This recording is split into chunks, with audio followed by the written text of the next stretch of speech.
Live chat. It has been a monster of a day. It's gotten over 100 degrees Fahrenheit inside some of the rooms in this house. And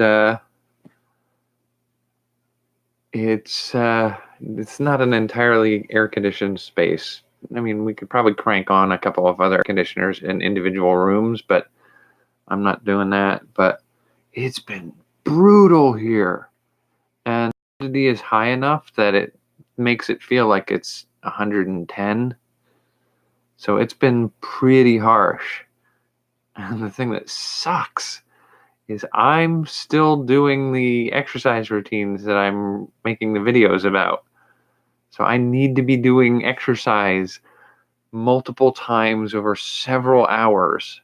So like exercising every hour for at least 5 or 6 hours a day when it's 97 degrees and 60 to 70% humidity. It's brutal. So if I look like I've rolled down a hill after being pushed out of a car, that's part of the reason.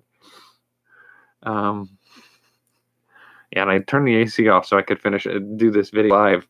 And here's hoping the temperature doesn't rise rapidly over the next half hour. Because it's still 93 degrees in the house. It's dark out, but it's still 93 degrees. I've cracked all the windows and it's not cooling it down any. So it's pretty brutal right now. All right, so Goblin's Daughter universe. I gotta find a better name for the universe, but I'm kind of excited because I got playing around with the outline ideas for the universe. The story still has mainly the setting, character, and general plot idea worked out. I'm still building the skeleton for the story on that one. And part of the holdup on that was coming up with the overarching story for more than one series. Because if I'm going to use my werewolf, it's not a werewolf, but my were setting, where you have the werewolf or were creature person as the main character, and it's going to be the same universe in which you have the main character of the Goblin's Daughter, then you have to be able to manage taking care of things that can happen in one universe have to be possible in the other if they're going to be the same universe. Like, I can't make it possible for a blood transfusion from a werewolf to convert you into a were creature that then has to find the creature that it becomes. So if I'm a werewolf and I infect you in some way, if I build the universe in such a way that you have to become a werewolf if I'm a wolf, but if a werepanther infects you, then you have to become a panther. If that's the rule, I can't then have a different set of rules in the universe where like the magician posing as a sorceress encounters a were person who was scratched by a were rat but becomes a were bear. No, you can't have that happen. Like, you have to have consistency between the universes. And so figuring out what universes I can combine into a greater, wider world build, and figure out, like, for the story outlines that I'm playing with for each one of these stories,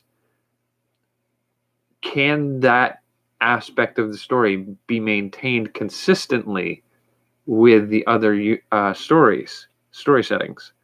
And that aspect of world building, like, each one of these is built around a character story and a plot device. And the rest of it's like flesh you build up around it. It's not built so that it will have a world building consistency with other stories. When I come up with a story, it's for the story, not for the world the story's in, at least most of the time. Now that I'm combining them, and I figured out some of the ways that I'm going to do some of it. There's still a little bit of nitty gritty that I want to kind of run back through and see if I can trim the edges a little bit. But now that I sort of figured out where those things combine, I have to go back through and rewrite the whole mythos for the setting. And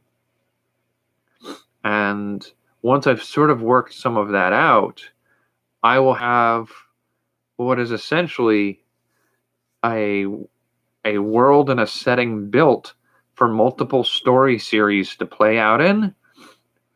But it also gives you a set of rules that are well enough defined at a certain point that you can write fan fiction of the universe in. And once you've established a universe like that, it has all the rules, and future story writing is easier for some of it because the rules are already laid out. All you have to do is write a story that follows those rules. Whereas combining stories with existing set of rules that are internally consistent, but maybe not always cross-channel consistent, combining them to form that universe is a tricky endeavor. And so I'm kind of playing around and working with that right now. I've got a lot of it worked out. So I have this walkers, the wares. Oddly enough, I found that what I was originally thinking was going to be the goblin's daughter setting.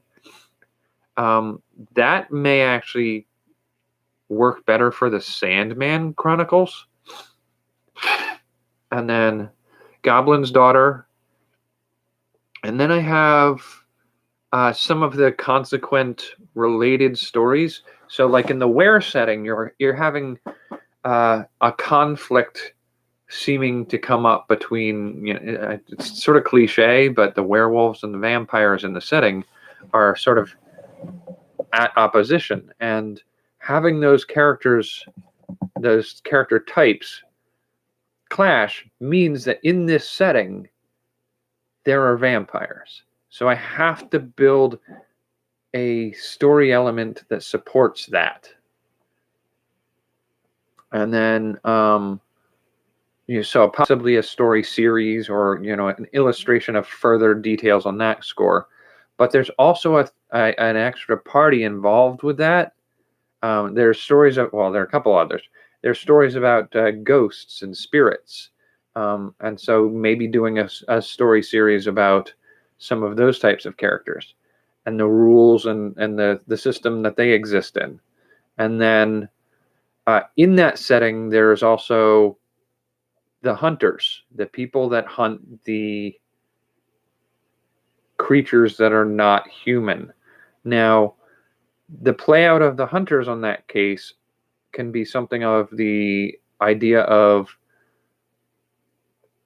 a divide potentially in the hunters. Hunters could be split between those who are there to protect humanity from threats, in which case peaceable, friendly, assimilated were people, in the were stories that I have, there is a were, I believe he's a were fox who's a police officer, and he engages in regular, normal human everyday activities, and it's just a matter of fact that he gets together with other wares as a thing on a regular basis, and he works as a, if there's a crime that's committed by a were, they have to be able to get in and handle the fact that wares have different situations that need to be accommodated for. So you don't want that news getting out. You don't want the average person to know that this person is aware. So he blends in. They all fit in with society. There are some certain special circumstances that they have to work around and figure out and deal with, but they are a regular part of society. So having hunters who consider wares monsters and must be hunted down and destroyed, that is an entirely different set of hunters than a set of hunters who are there to protect humanity from threatening monsters. They may not think themselves different, but it's sort of like finding out that your military has, you know, a group of white supremacists in it. It can happen, and that doesn't mean that all the military is bad, but it certainly puts a sharp divide between those who are behaving in that manner and those who are not. And so you get two classes of that kind of. And so having hunters and then like the villainous hunters is something that may have to be detailed and plotted out a little bit more in expansion and exploration of one or both of those.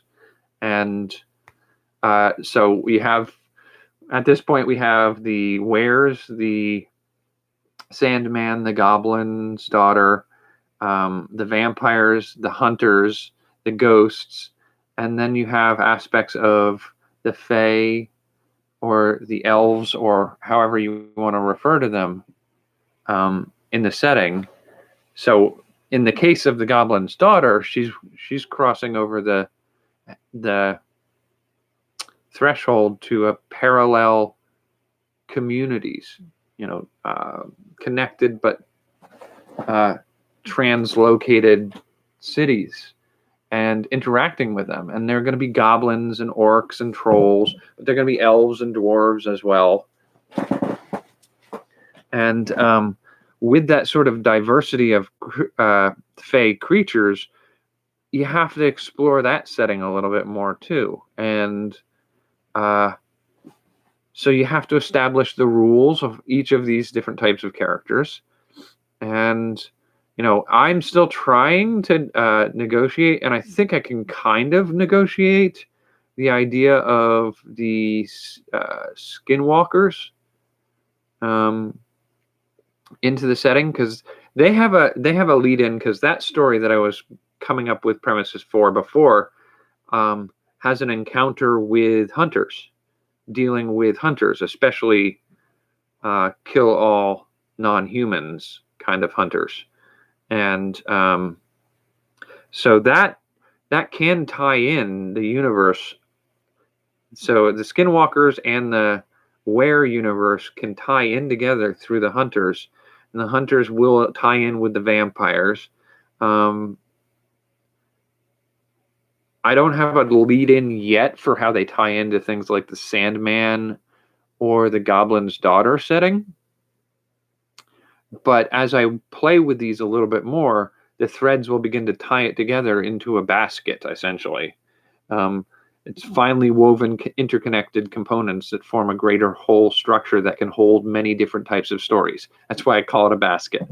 But I have the ability of combining these things in ways that do that. There's still a little bit of like a sort of a few things I need to iron out. Some of the wrinkles between the fit need to be ironed out a bit.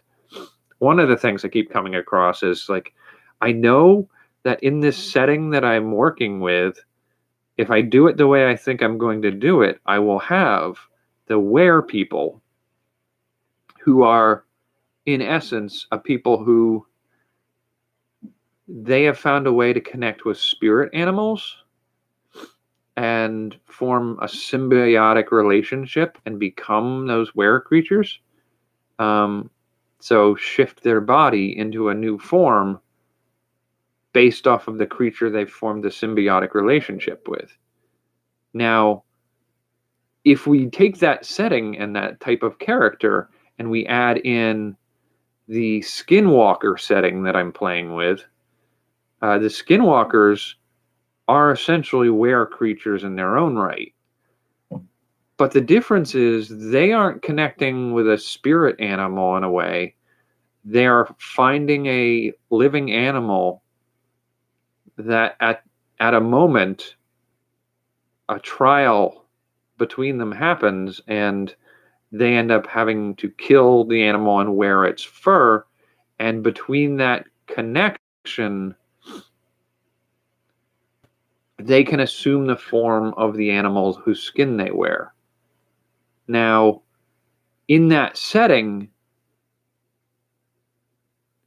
how do I reconcile the fact that we have two types of were creatures, and one of them is purely connecting to invisible spirit animals and changing their body to take that form, and the other is dressing in the skins of an existing live animal and taking their form? How do I reconcile that? I mean, part of that is just reconciling the fact that you have two very similar types of creatures in the same setting. Like, generally speaking, when you build a setting or you build a world, you don't want to have elves and then have Alfar as if they're different things. The elves, as we consider them in fantasy, are derived from Norse Alfar beings who are very elvish. But we have treated them a little bit more with some of the history of the Fae folk from Irish and Celtic mythology.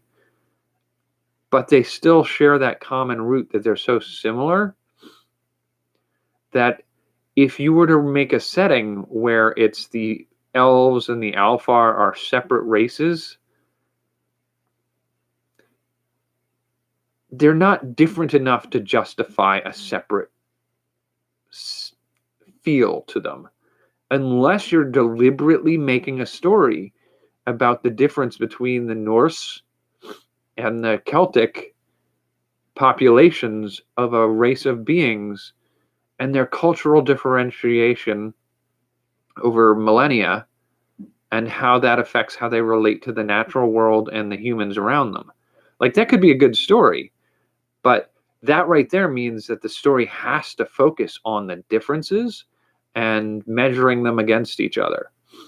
And so it becomes harder to do that if you start doing like, oh, and then the dwarves and the satyrs and the cyclops from then it becomes a mess. And you lose the focus from the cultural differences between types of Fae and Alfar people.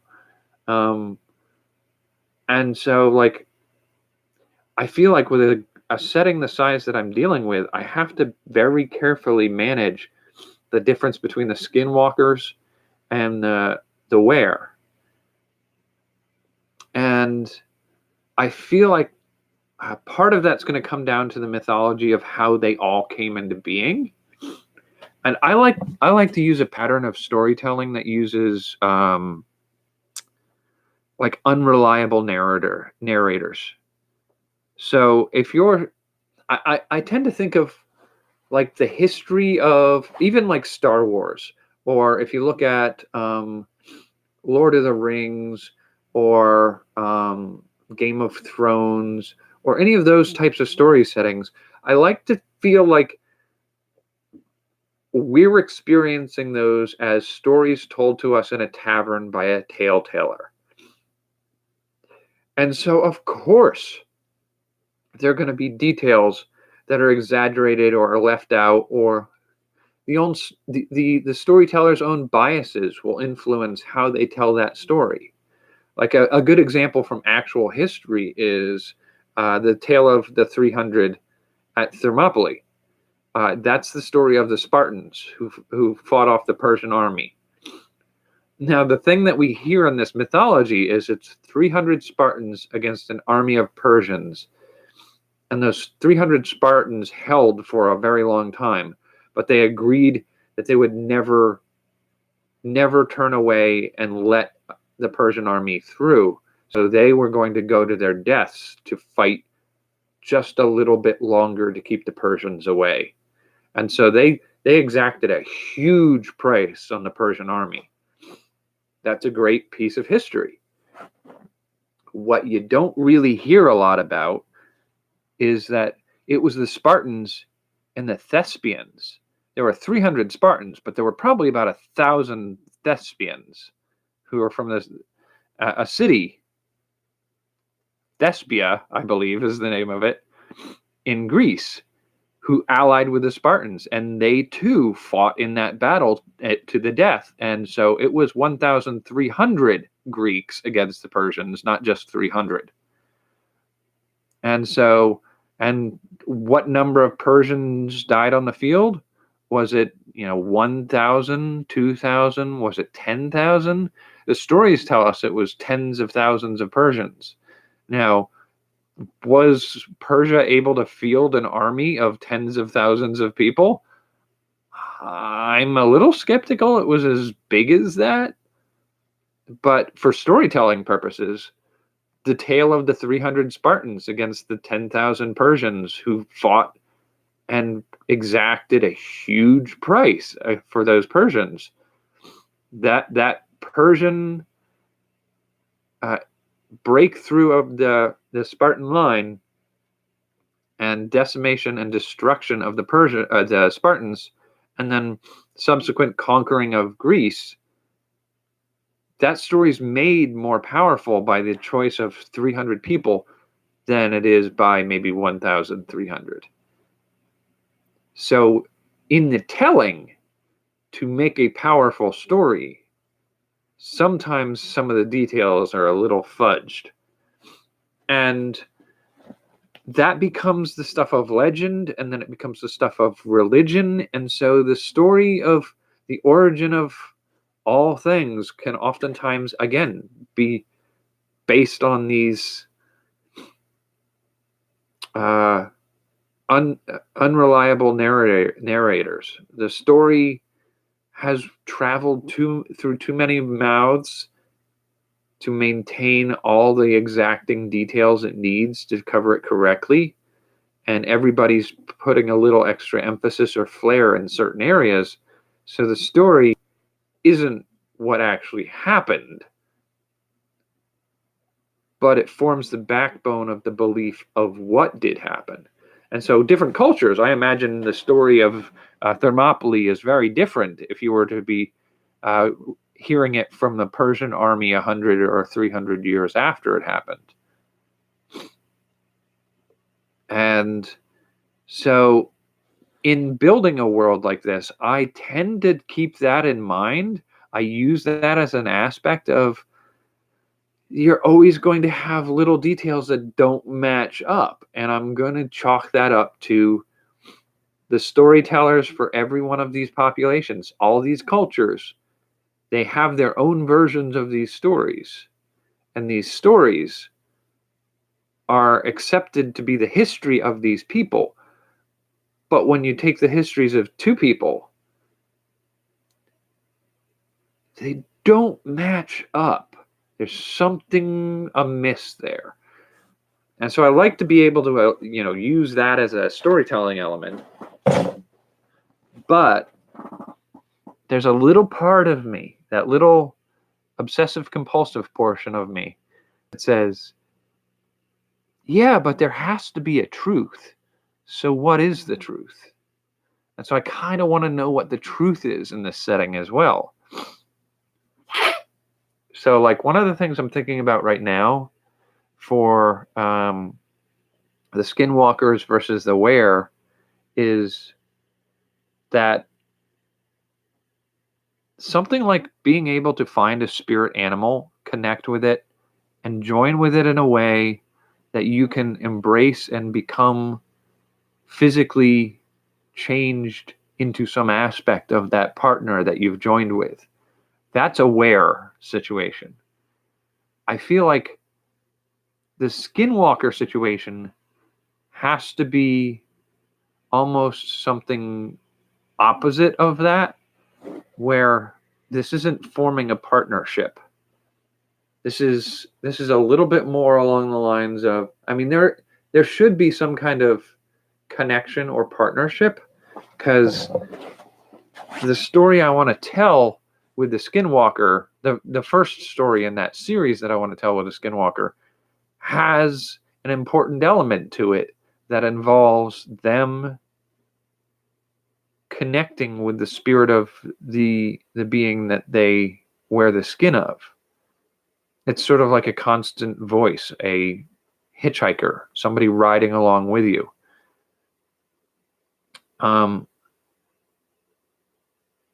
But I have to figure a way for it to be different, because the wear situation is sort of like a human with an opening, a hollow spot within themselves that they can then seek the guidance of a wise spirit to enter and complete their joining in that.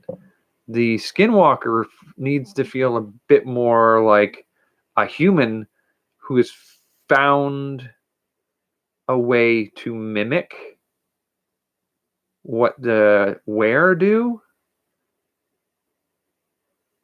without being aware themselves. Like, I want the wear to be sort of a distinct race. That this is a trait that you don't infect other people with.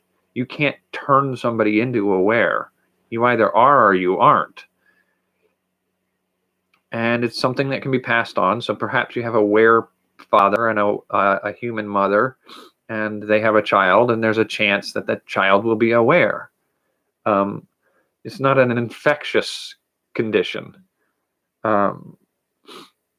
So if you're aware, you can be aware.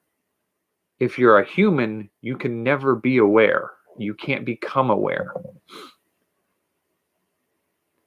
But I feel like the Skinwalkers could be something that humans found as a way to get as close as becoming aware themselves. And I think that's sort of where I'm going with this. Like, wares are a different race, and Skinwalkers are a tradition among humans who have adapted to a mechanism to become like were. But even that is a little sticky, because the Skinwalker traditions are passed down throughout, like from father to son or mother to daughter or whatever. And so part of the story is the ritual for becoming a Skinwalker is something that is like a coming of age moment for a Skinwalker. The parent or parents bring them out into the woods on the day of their age of majority, and they have to go through this ritual to become a Skinwalker like their family. And so at that point, it's not just any human. You can't, I mean, unless I treat it like being like a coven, I'll have to really think about how I'd handle that. But even further than that, figuring out the relationship between spirit animals, the ghosts of killed animals, ghosts of humans, vampires and how they relate to the others, and the hunters and how they relate, how they came to be and how they do what they do. That has to stem all the way back to sort of like an element of how do spirits, shape-shifting, and supernatural things exist in your world? Are there gods? Are there demons? Is there heaven and hell? How was the world created? Did the world exist, and then the first beings who came up on that world turn into gods? And then we're the second generation of creatures that the gods are guiding into some sort of demigod relationship? Or was the world created by entities? And what's the mythology of that? Is it the same between cultures? Do we have just a vague sense that once upon a time there was nothing and then something created the universe and that something spawned different pantheons of God? I mean, like, the Shinto kami, are they existing in the world right next to the Greek gods and the Norse gods? Like, they all have different origin stories for the universe. The unreliable narrator is a good mechanism for explaining why that happens, but that still doesn't tell us, like, in a world governed by the Greek gods, you have a different set of circumstances than a world governed by, say, the kami or the Celtic gods. The Celtic gods, in a lot of ways, the Toth Danann, are actually very human beings who then go study in a mystical realm to attain their godhood, at least in some myths. And so, like, what's the truth there? Can humans wear, or vampires or other entities become gods? Can a skinwalker become a god? Can a hunter become a skinwalker? Can a vampire become a hunter? Where are the boundaries and the cutoffs and the rules that separate the aspects of that world? Where are they? Those are important things to figure out for making this setting work. And that's something I'm struggling and playing with a little bit today. But I've also been doing, because the Goblin's Daughter is specifically focused on the magician and the Fae. I've been doing some research today on, I already have enough of a rough understanding of the Fae and how I kind of can feel that world being built. Some of that's going to be shifted a little bit as I connect to the stories I might want to write about the Fae. So if I want to do a series of Fae stories set in this setting, I'm going to have to flesh out what the basic structure of that story I want to tell in there is, and what that means for the limits and rules that apply to the Goblin's Daughter series. But the other big thing that I've been spending a lot of time on today is watching videos on how magic tricks work. Because I want to be able, at least in the first 2 or 3 stories, be able to use a magic trick as the means by which the case or the conflict in the story is resolved.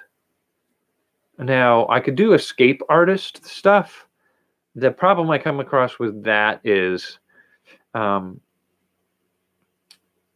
it doesn't matter what race or setting or place you have, you're going to have thieves. Thieves, scoundrels, con men, tricksters.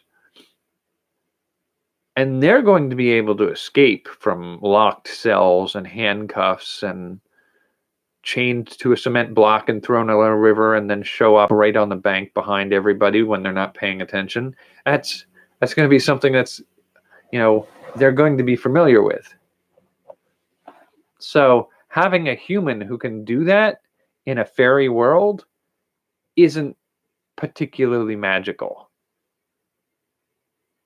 It doesn't sell the character as a sorceress. It just suggests that they're good at picking locks. And that's not how I want the character to come across by the end of the story. So I'm trying to avoid the thieving skills. And the thing is, most of the magic tricks that I'm most familiar with are mental magic, where you lead a person to think a thing and make a choice, and all the time you're manipulating things so they make the choice you want them to make, because it sets up the ability to pull off an effect. Now, that's a little bit more valuable for doing this story, but I want to kind of build at least a couple different tricks like that. I want to build 5 or 6 different tricks that I can use, maybe one of them as a setup, maybe a few other little tricks as a little like background info about the character being able to pull off tricks. But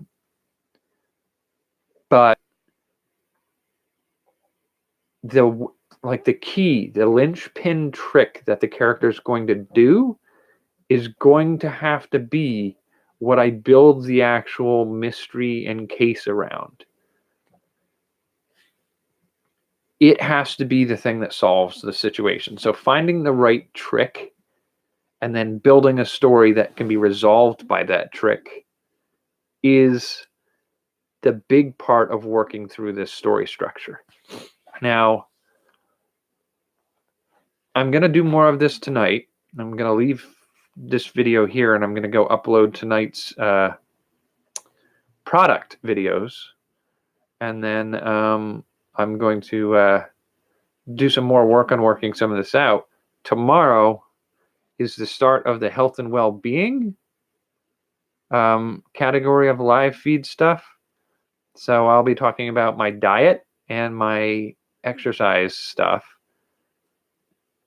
But because I'm double stacking to catch up with stuff that fell through the cracks in the lead up to and come back down from VidCon, I also have to do video game stuff too. So I have to design a video game starting tomorrow too, at least script and write up the concept of the video game. I don't have to have it finished by the end of the week, but so I will brainstorm some gaming stuff tomorrow. But at the end of this week, I will come back to writing and I will do some of the actual writing for this set of stories. And then I think it's writing. Let's see. I got my chart here of the things I need to do. So it's, oh, and the videos. So writing and video videos. And then the first 3 days of August are going to be cooking. So different ways of making videos and writing will be the last 4 days of the month. First 3 days of August are going to be cooking stuff. But starting tomorrow through Saturday is going to be video game and talking about the exercise and diet differences. So I think I'm going to have to cut it there tonight because it's starting to get warm in here and I need to pop the air conditioner back on. And I need to upload some of the videos that I have in storage here. And I need to get to tinkering around with building a little bit more of this world building for the story. So I'm going to go do that. Thank you for joining me. Take care of yourself and have a good night. Whew. Don't close that. There we go. Take.